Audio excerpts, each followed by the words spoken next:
Assalamualaikum warahmatullahi wabarakatuh. Ya, semangat pagi buat anak-anakku semuanya. Ya, semangat pagi, pagi, pagi, pagi, luar biasa. Tetap semangat. Allahu Akbar. Ya, mari anak-anakku semuanya. Ya, sebelum kita memulai pelajaran, kita berdoa dulu bersama-sama kepada Allah Subhanahu Wa Taala agar apa yang menjadi keinginan, cita-cita kita semua selalu bersamaan dengan ridha Allah Subhanahu wa taala. Berdoa mulai. Bismillahirrahmanirrahim. Raditu billahi rabban wa bil islami dina wa bi Muhammadin nabiyyan wa rasula. Rabbi zidni ilma warzuqni fahma. Rabbi shrah li sadri wa yassir li amri wahlul 'uqdatam min lisani yafqahu qawli. Amin ya rabbal alamin. Ya, anak-anakku semuanya, mumpung bulan Agustus ya, bulan kemerdekaan, setelah doa kita bernyanyi dulu. Kita menyanyikan lagu Indonesia Raya bersama-sama.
Ya, anak-anakku semuanya, ya, untuk materi hari ini yaitu kita membahas tentang materi sholat sunnah.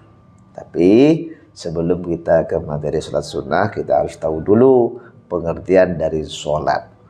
Sholat ada dua arti. Yang pertama secara bahasa, yang kedua secara istilah. Secara bahasa, pengertian sholat itu adalah doa atau meminta kepada Allah. Itu adalah sholat, pengertian secara bahasa. Karena dalam sholat ada bacaan ihdinas siratal mustaqim, tunjukkanlah kami kepada jalan yang lurus, dan banyak lagi yang lainnya. Yang kedua artinya yaitu sholat secara istilah, yaitu serangkaian ucapan atau gerakan yang diawali dengan takbiratul ihram, Allahu Akbar, dan diakhiri dengan salam, Assalamualaikum warahmatullahi wabarakatuh. Assalamualaikum warahmatullahi. Itulah yang dinamakan sholat secara istilah. Sholat yang diwajibkan kepada manusia itu awalnya berjumlah 50 waktu. 50 waktu sehari semalam. Setelah Nabi Muhammad bertemu pada saat Isra Mi'raj, Nabi Muhammad bertemu dengan para nabi, dan para nabi tersebut menyuruh kepada Nabi Muhammad untuk kembali kepada Allah, minta keringanan. Akhirnya Nabi Muhammad kembali lagi kepada Allah, yang awalnya 50 waktu dikurangi 5 oleh Allah menjadi 45. Turun lagi dari langit ke-7, terus turun bertemu dengan nabi yang lain. Nabi-nabi yang lain itu juga menyuruh kepada Nabi Muhammad untuk kembali lagi kepada Allah, minta diskon. Akhirnya Nabi Muhammad kembali lagi menghadap Allah, dikurangilah 5 Sekarang tinggal 40 waktu. Terus begitu berulang kali sampai akhirnya tinggal 5 waktu. Sebenarnya menurut buku-buku yang pernah Pak Ari baca, yaitu 5 tersebut oleh para nabi, itu Nabi Muhammad disuruh kembali lagi menghadap Allah. Tapi Nabi Muhammad sudah merasa malu karena sudah berulang kali bolak-balik minta diskon kepada Allah. Dari awalnya 50 waktu, sekarang hanya menjadi 5 waktu sehari semalam. Yang wajib kita laksanakan. Karena sholat itu merupakan rukun Islam yang kedua. Dan sholat merupakan tiang agama. Rukun Islam yang pertama, syahadat, sholat, zakat, puasa, dan haji. Sholat, ya, sholat. Ada 5 sholat, 5 waktu. Yaitu duhur, asar, maghrib, isya, dan subuh. Duhur 4 rakaat, asar 4 rakaat, maghrib 3, isya 3, subuh 2. Semuanya berjumlah 17 rakaat. Sama dengan hari kemerdekaan Republik Indonesia.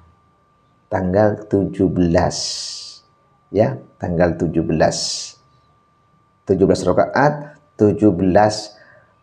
tanggal 17 Agustus. Sama 17 juga turunnya Al-Quran, seperti bab berikutnya itu.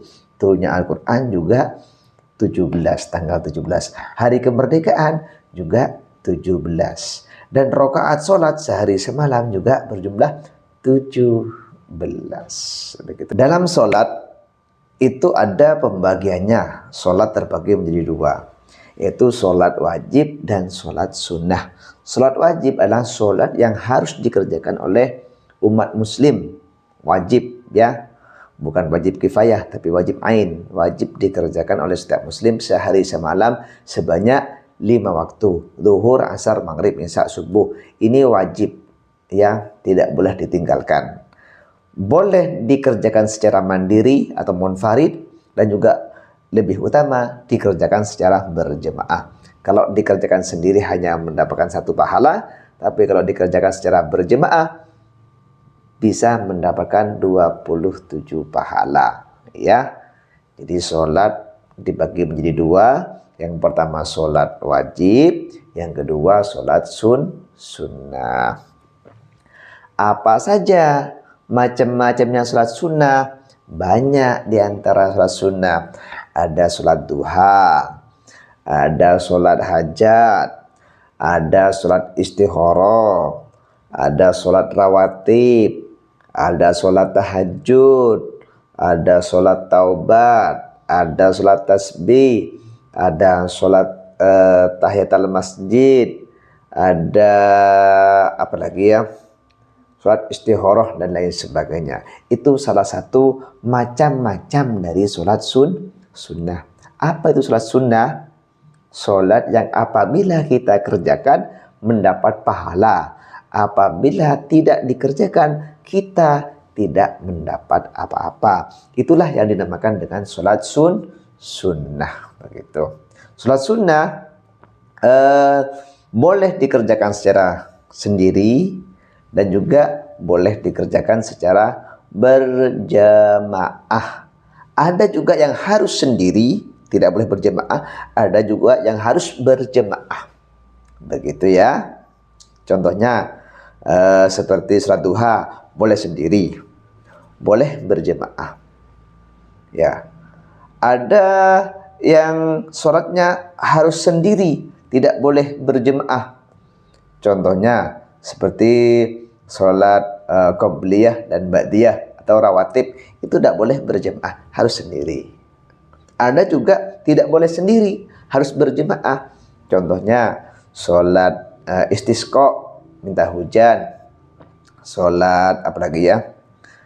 Istisqa, sholat Idul Fitri, Idul Adha. Nah, itu lupa tadi. Itu juga harus dikerjakan secara berjamaah.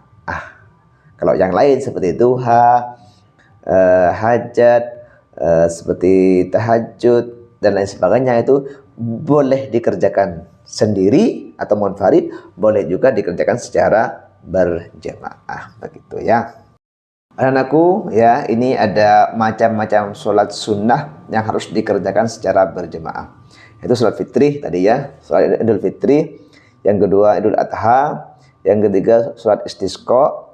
Yang keempat sholat kusuf atau gerhana matahari. Dan yang kelima adalah sholat khusuf atau sholat gerhana bulan. Itu harus dikerjakan secara berjamaah.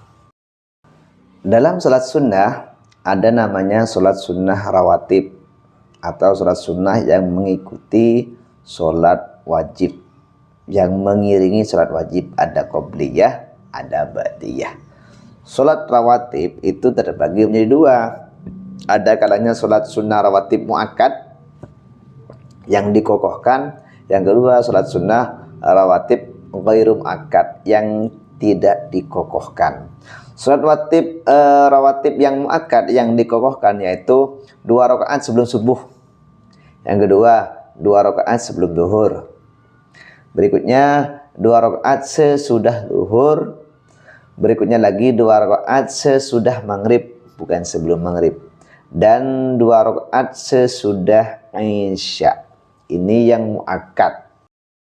Berikutnya yaitu sholat sunnah rawatib ghairu mu'akkad, diantaranya yaitu 2 atau 4 rakaat sebelum zuhur, 2 atau 4 rakaat sesudah zuhur,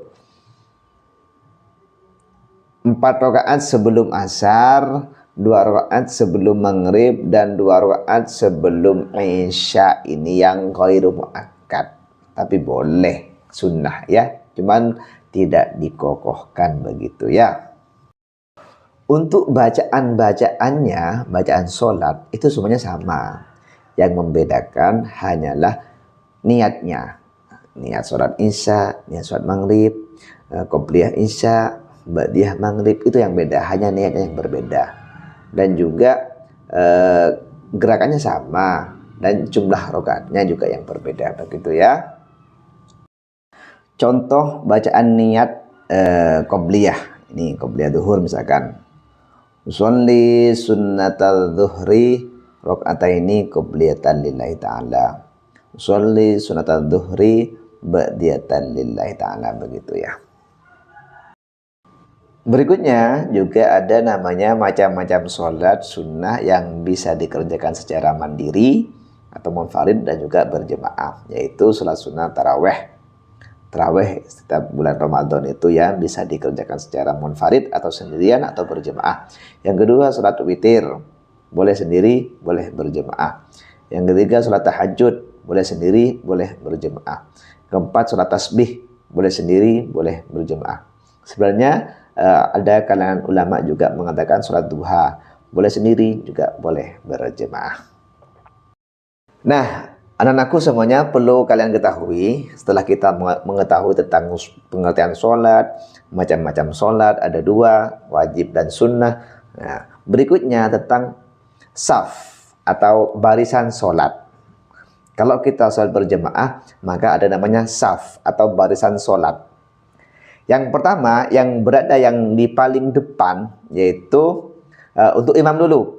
Imam kita pilih orang yang paling dewasa, sekaligus bacaan Al-Qur'annya bagus, fasih. Walaupun sudah dewasa, tapi bacaan Al-Qur'annya itu kalau dalam bahasa Inggrisnya tok-pletok ya, itu jangan dijadikan sebagai imam. Tapi ambil yang dewasa, ambil yang fasih bacaannya, ambil yang alim ilmu agamanya, begitu yang utama, begitu. Berikutnya di saf pertama yaitu ada makmum laki-laki dewasa di baris pertama. Di baris kedua ada makmum anak laki-laki di baris kedua. Di baris ketiga perempuan itu adalah makmum anak-anak perempuan, dan terakhir adalah makmum perempuan dewasa. Begitu ya. Itu adalah urutan dari saf solat. Jangan dibalik-balik. Misalkan perempuan dulu yang dewasa, atau ya anak kecil dulu, perempuan anak kecil.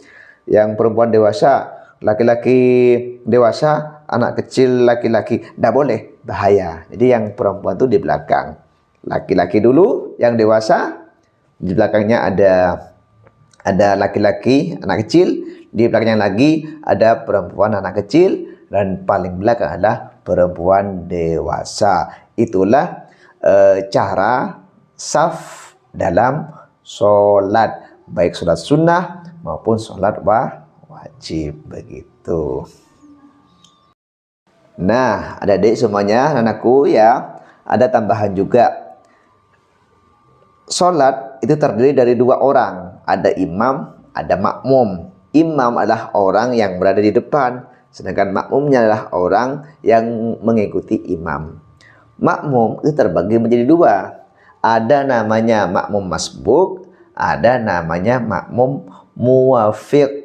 Ya, makmum masbuk itu adalah makmum yang terlambat, yaitu tidak ruku bersama imam atau tertinggal rakaat, itu makmum masbuk. Tertinggal 1 atau 2 rakaat, itu dinamakan makmum masbuk. Sedangkan makmum muwafiq adalah makmum yang ruku bersama imam atau mendapatkan semua gerakan imam, alias makmum yang tidak terlambat, itu dinamakan makmum muwafiq. Kalau ada makmum yang terlambat, baik setelah ruku baru datang, atau saat imam sudah dapat 1 rakaat dia baru datang, maka itu dinamakan dengan makmum masbuk, makmum yang tertinggal atau terlambat. Kalau makmum muwafiq adalah makmum yang full totalitas mengikuti gerakan imam dari awal niat sampai salam. Begitu ya manfaat melaksanakan sholat sunnah. Yang pertama yaitu lebih mendekatkan diri kepada Allah Subhanahu wa Ta'ala, itu fungsinya. Yang kedua, meningkatkan ketakwaan kita kepada Allah Subhanahu wa Ta'ala. Yang ketiga, anakku semuanya, bisa sebagai rasa syukur atas berbagai nikmat yang Allah berikan kepada kita, sebagai bentuk rasa syukur atau berterima kasih kepada Allah. Yang keempat, sebagai bagi yang mengerjakan dengan khusyuk dan ikhlas, Allah akan memberikan pahala yang luar biasa dan permohonan hambanya tersebut akan mudah dikabulkan begitu. Jadi anak-anakku semuanya dimanapun ada berada, dan juga pemirsa yang budiman, usahakanlah dalam kehidupan kita sehari-hari untuk juga melaksanakan sholat sunnah ya, untuk menambah pahala di samping sholat wajib begitu. Ya, ingatlah sholatlah, tegakkan sholat sebelum kita disolati. Sholatlah sebelum kita disolati. Itu ya. Alhamdulillah ya, anakku semuanya, untuk bab ini, bab tentang sholat sunnah sudah kita bahas ya. Jangan lupa untuk sering-sering baca buku ya, buku tentang sholat, buku tentang agama lah dibaca-baca. Baik LKS maupun buku paket silakan dibaca, dan jangan lupa kalian kerjakan tugasnya. Latihan soal yang berada di LKS kerjakan, dan juga kalian di buku tulisnya dirangkum ya, dirangkum hal-hal pentingnya, dirangkum di buku tulis, paling tidaklah 1 lembar bolak-balik. Dan jangan lupa juga ya, sesuai dengan perintahnya Pak Ari tempo hari, kalian juga hafalan. Jadi ya, pemirsa juga yang di rumah atau di mana pun berada, untuk menghafal surat-surat pendek agar kita di mana pun berada, baik di luar, di sekolah maupun di mana saja kita berada, kita bisa membaca Al-Quran, yaitu membaca surat-surat pendek yang kita hafal. Dari An-Nas ke belakang, An-Nas, Al-Falaq, Kulhu, dan lain sebagainya, sampai ke belakang, sampai juz 30 ya, sampai juz amma, itu juz amma dihafalkan. Jadi enak, kita berada di luar atau di mana saja, tidak pegang Al-Quran, kita bisa baca surat pendek begitu ya. Karena waktu sudah cukup ya anak-anakku semuanya, Semoga apa yang kita pelajari ini bisa bermanfaat bagi kita semuanya, ya, dan menjadi ilmu yang bermanfaat, berguna bagi kita semuanya, berguna bagi agama, bangsa dan negara. Mari sebelum kita akhiri pertemuan ini, ya, kita bersama-sama berdoa kepada Allah, minta petunjuk kepada Allah, minta ridho kepada Allah. Semoga ilmu yang kita peroleh ini bermanfaat, barokah. Amin. Berdoa mulai. Bismillahirrahmanirrahim. Alhamdulillahirabbil alamin arrahmanir rahim maliki yaumiddin.